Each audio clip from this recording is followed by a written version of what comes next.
There's no intelligent life on Earth. They may have received our television programs and decided that that is the case.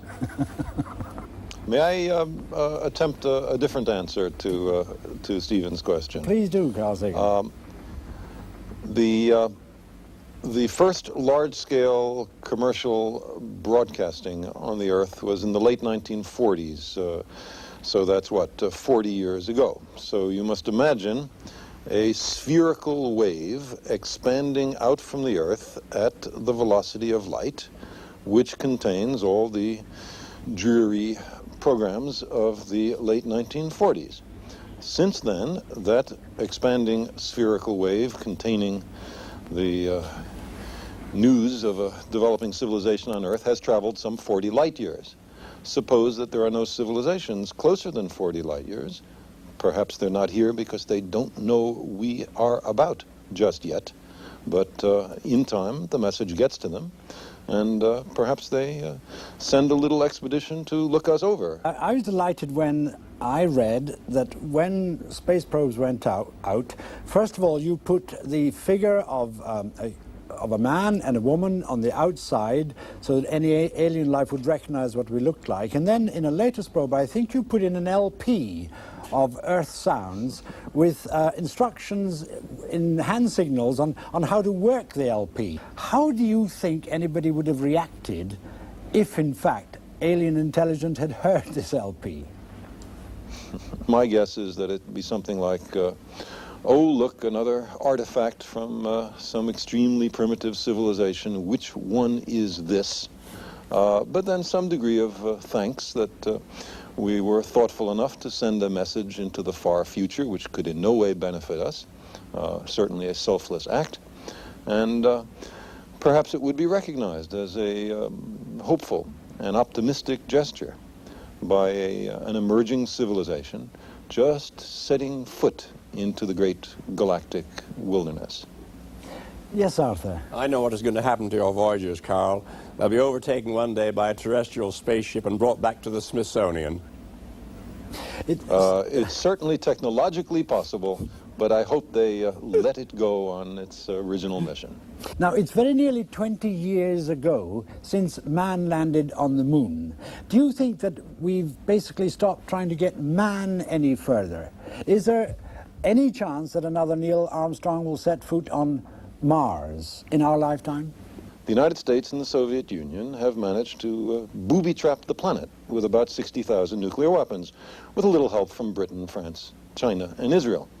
A tiny fraction of those weapons is enough to destroy the participating nations, certainly, the global civilization possibly, and the human species just maybe.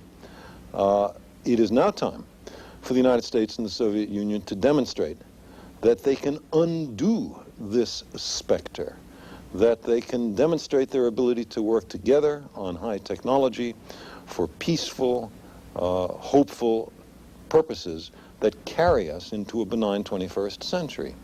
And that is why I support the idea of joint U.S.-Soviet cooperation in the exploration of Mars, leading up to an international manned, and by the way, womaned, mission to the planet. Americans and Soviets, as representatives of the human species, other nations, I presume, would also be involved. And then a glorious, whatever it would be, few-month period in which Mars, I have a globe of it right next to me, in which Mars would be explored. There are hundreds, for example, hundreds of ancient river valleys on Mars. Mars is today bone dry.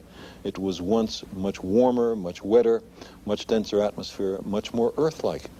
What were those conditions like? Why did an Earth-like planet get converted into this deep ice age condition that Mars has today? And is there life there? Could there once have been life? Are there fossil forms? There are extraordinary, enigmatic geological features on the planet. What is their nature? There is a huge amount of exploration to do, and all of it, every step that I've described, could be before the television cameras of the world, and we could all participate in such exploration.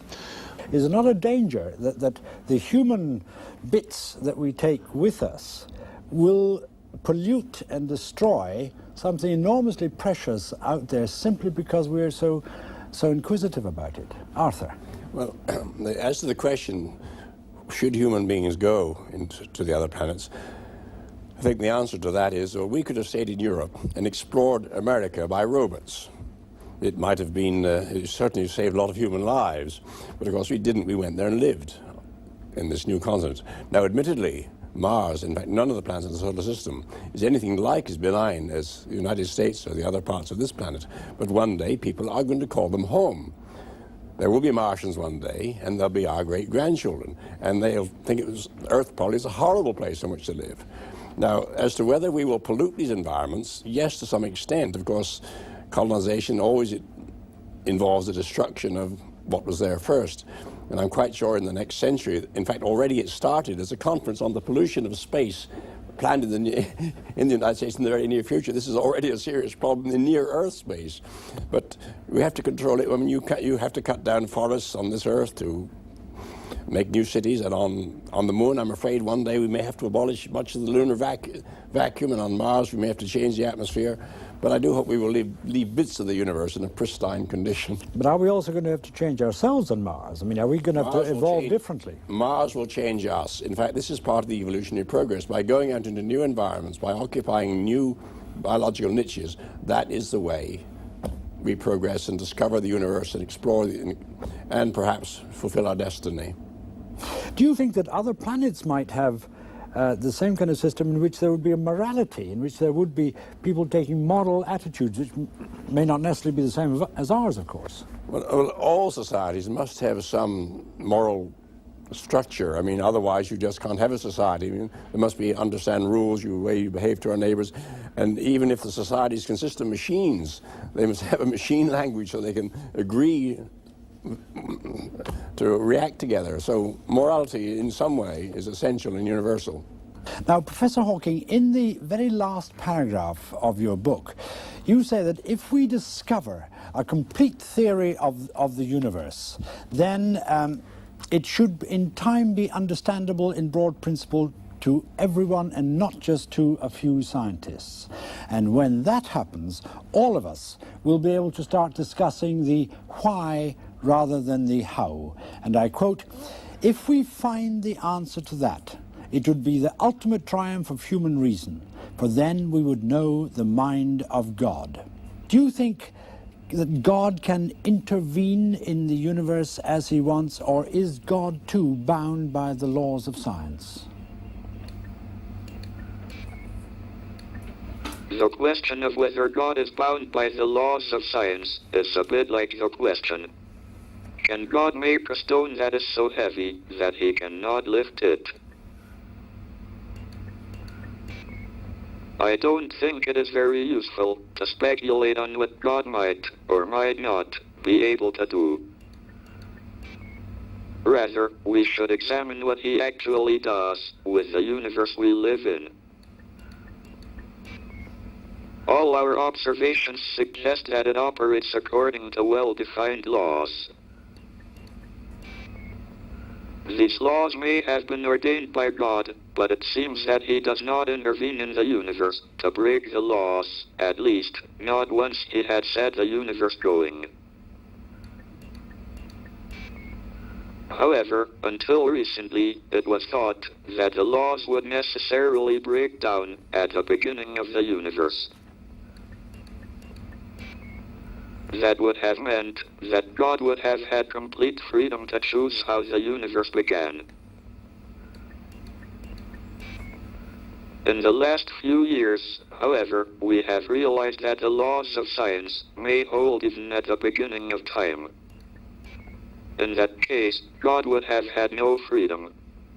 The way the universe began would be determined by the laws of science.